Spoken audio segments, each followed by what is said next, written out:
इस वक्त हमारे साथ मौजूद है रुकन कौमी असम्बली JUFA शाहिद अख्तर साहब का बहुत शुक्रिया वक्त देने के लिए। जानना यही चाह रहे हैं हम कि इस वक्त कहा यह जा रहा है, हुकूमत वक्त क्लेम कर रही है कि शायद बैकडोर से हमारे कोई राब्ते शुरू हो गए हैं भारत के साथ, बट आपको लगता है कि पार्लियामान को भी एतमाद में लिया गया है, अपोजिशन हो कि दीगर जमातें और जो पॉलिसी हुकूमत वक्त इस वक्त है, आपको लग रही है कि बड़ी इंप्रेसिव है और डायलॉग टेबल जब सजेगा तो पाकिस्तान अपना मुकदमा बेहतरीन अंदाज में पेश भी कर पाएगा और जीत भी पाएगा? देखिए, होना तो इसी तरह चाहिए। एक आइडियल सिचुएशन तो यही है कि पार्लियामान जो है इन सेशन है और जिस तरह कौमी यकजहती पाई गई है पूरी अवाम में भी, तमाम पार्टियों ने भी अक्रॉस द पार्टी एफिलिएशन कि हमारे जो भी आपस में इख्तिलाफात हैं पॉलिटिकली वो हम पार्लियामेंट में तो करते हैं, लेकिन जब हम सरहद के पार जब हमारे मुल्क की सालमियत सॉवरेंटी पे कोई क्वेश्चन आता है तो हम सब एक है। और ये अल्हम्दुलिल्लाह सब ने बता भी दिया कि पूरी फ़ौज के साथ है और उनका मोराल बुलंद भी हुआ और हमेशा साथ रहे हैं और होना भी यही चाहिए। लेकिन जहाँ तक डायलॉग की बात है तो पार्लियामेंट को अभी तक हमारी पार्टी का अगर मैं बात करूँ तो कोई ऐसी पेशरफ्त हमें सामने नहीं आई कि डायलॉग की सूरत में क्या हो रहा है, क्या प्रोग्रेस है, किन मराइल में होगा। और इवन जो सफारती लिहाज से हमने भी सजेशन दी थी कि हमने वहाँ पे लॉबिंग करनी है, जिस तरह इंडिया मुसलसल करता रहा है नेगेटिवली, हमें पॉजिटिवली देखना चाहिए, अपने दिफा में देखना चाहिए। लेकिन मैं ये ज़रूर एक शिकवे के तौर पे बात रखूँगी कि जो हुकूमत वक्त ने जो वफूद तश्कील दिए हैं उसमें अपोजिशन का कोई मेंबर नहीं है। अगर आप बाकी चीज़ों में हुकूमत या ट्रेजरी की बेंचेस से लेते हैं, लाई से लेते हैं, वो तो अपना हुकूमत का इख्तियार है। लेकिन यहाँ पे जब सब ने यकजहती की है तो सरहद के पार भी हमें हुकूमत की तरफ से एक ज़ुबान हो के एक शो करना चाहिए कि हम सब एक है कौमी सालमियत के लिए, तो ये ज़रूर होना चाहिए। बाकी डायलॉग की अभी तक पार्लियामान को ऐसे कोई ख़ास प्रोग्रेस नज़र नहीं आई जो कि होनी चाहिए। लेकिन मौलाना फजल रहमान साहब आपकी जमात 26वीं आनी तरमीम जब आई, गोया अगर मौलाना साहब खड़े ना होते हुकूमत वक्त के साथ शायद वो मुमकिन नहीं थी। बिल्कुल। तो एक ऐसी जमात की जिसने इतने मुश्किल वक्त में साथ दिया, आज उसको भी एंगेज नहीं किया जा रहा, तो जो हुकूमत का तर्ज अमल है इसकी वजूहात आपको क्या लग रही है? बिल्कुल, सिर्फ उसका नहीं बल्कि आपने देखा है कि एक मुतनाज़ा बिल जिसमें शुरू से रोज़े अव्वल से हमारा इख्तिलाफ रहा है, जो चाइल्ड रिस्ट्रेन बिल लेके आए हैं, हमारा यहाँ पे ठीक है हमारे पास नंबर गेम नहीं है, लेकिन नंबर गेम तो 26वीं आईनी तरमीम में भी नहीं थी, लेकिन फिर भी हुकूमत हमारे दर पे बारहा आती रही है। तो वही रविश जो है हुकूमत की जो है वो नेगेटिव उसमें जाती है, अपने हुकूमत के लिए वो नुकसानदेह है। हम यहाँ पे कहते हैं कि अगर आप एक बिल लेके आते हैं तो बरमला आप ऑर्डर ऑफ द डे पे लेके आए, चोरी छुपी ना लेके आए। हमारे पास स्ट्रेंथ नहीं है, आपने पास करना है। लेकिन जो हमारी सजेशन है कि जो कि आर्टिकल 227 के मुताबिक कोई भी बिल कुरान और सुन्ना के मुनाफी नहीं बन सकता, मैंडेटरी है, हमारा कानून जो है उसी के मुताबिक बनेगा। फिर यहाँ पे एक आईनी इदारा कौंसिल ऑफ इस्लामिक आइडियालॉजी है जो कि उस पर अपनी रिसर्च रिपोर्ट भी देगा, अपनी सजेशंस भी देगा, उसमें हुकूमत के ही बंदे बैठे हुए। हम तो अपोजिशन में, आपको पता है कि यहाँ पे तो सारा पॉलिटिकल सीट्स होती हैं, उसमें भी अगर वो नहीं है एटलीस्ट वहाँ से तो एक सजेशंस उनके पास जानी चाहिए। ये इतनी बड़ी बात नहीं है, लेकिन उस पर भी आप देख रहे हैं एक हटदर्मी हो रही है। पार्लियामान में हमें सेंसर किया गया है, अपोजिशन के मेंबर्स को बिल्कुल दिखाया ही नहीं जाता। ये भी हमारा इस वक्त गिला है कि अगर इन सेंसिटिव हालात में भी अगर आप ये चीज़ महसूस नहीं करेंगे, इसकी हसासियत को नहीं देंगे, तो ये ख़ुद हुकूमत के लिए नेगेटिव होगा और इसका आप देख रहे हैं कि असर या फिर इस पर एनालिटिकल जो भी राय देंगे वो नेगेटिव ही आएगी। तो ये हम तो साथ देने वालों में से, हम तो जमहूरी जमहूरी अदवार में हमेशा हमने जमहूरी रवायात को बुलंद रखा है।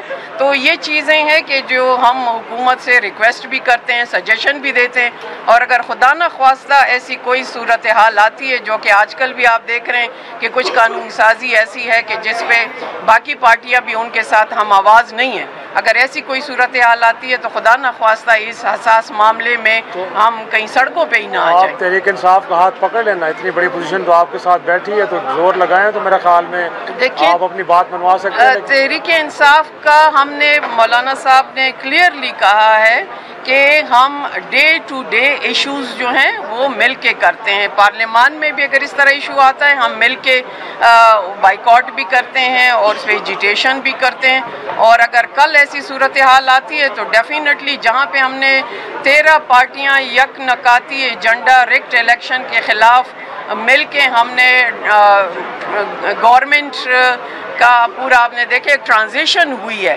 तो फिर एक जमात के साथ क्यों नहीं हो सकता? बिल्कुल हो सकता है, ये पाई जाती है राय। सर कितना कोई आपने कंसल्टेटिव प्रोसेस में गए अपोजिशन के साथ और एक बड़ा अच्छा वर्क पेपर तैयार किया और जिसकी बुनियाद पे आप हिंदुस्तान के खिलाफ बेहतरीन मुकदमा लड़ेंगे? देखें जी, अगर आज आप हकीकत देखा जाए तो वॉर ऑन टेरर में सबसे ज़्यादा जो सफ़र किया है वो पाकिस्तान ने किया है। आज हमारे बच्चे जो हैं वो दहशतगर्दी की वजह से शहीद हो रहे हैं। सबसे ज़्यादा अगर गज़ा या रीसेंट हिस्ट्री में देखा जाए तो जो हलाकतें और जो शहादतें हुई हैं वो पाकिस्तान में हुई हैं। इन शहादतों के पीछे कौन है, उनको कौन सपोर्ट करता रहा है, उनको कौन फाइनेंस करता रहा है, उनको कौन रखता रहा है, और वो एक ही दहशतगर्द मुल्क है जो इन दहशतगर्दी को हार्वेस्ट कर रहा है इस पूरे रीजन को डिस्टेबलाइज करने के लिए। उसका नाम इंडिया है, और उस इंडिया के पीछे जो है वो मोदी की सोच है, वो उसी कसाई की सोच है, बुचर की, जिसने मुसलमानों की गर्दनें काटी थी और जिसने अपने लोगों की गर्दनें काटी थी।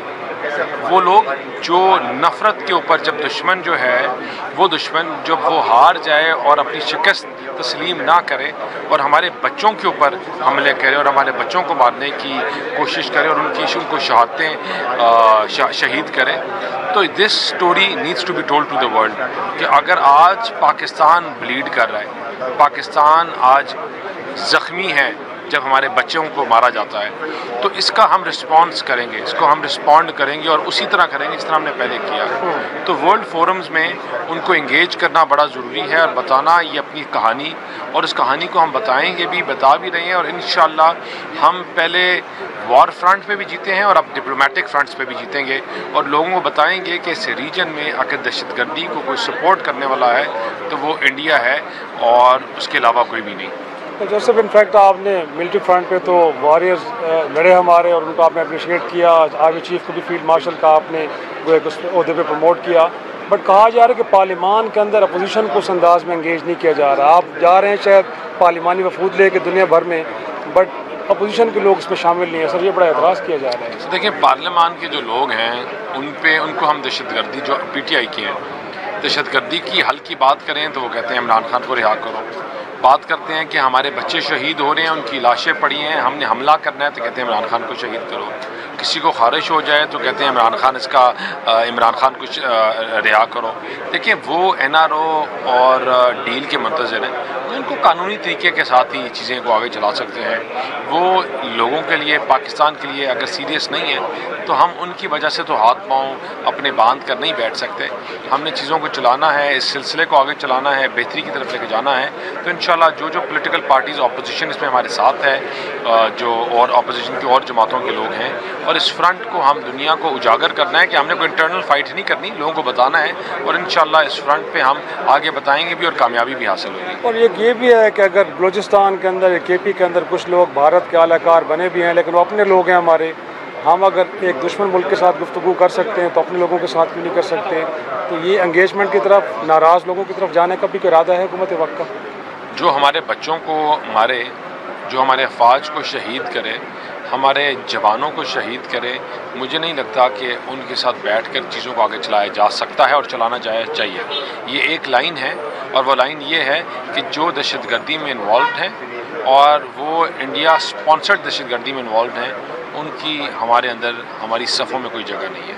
और जो सब ये भी बताएगा कि जब हम इंडिया के साथ डिप्लोमेटिकली एंगेज करेंगे तो दोस्त ममालिक जिसमें चीन है, जिसमें शायद सऊदी अरब है, ईरान है, टर्की है, इन लोगों ने तो बड़ा ओवरवेलमिंगली पाकिस्तान को सपोर्ट किया, तो क्या इनको भी एंगेज किया जाएगा, इनका इनपुट भी लिया जाएगा ताकि इंप्रेशन जाए कि पाकिस्तान अकेला नहीं खड़ा, इन दोस्त ममालिक के साथ मिलकर अपना मुकदमा लड़ रहा है। बिल्कुल जी, China is part and parcel इस सारी चीज़ में।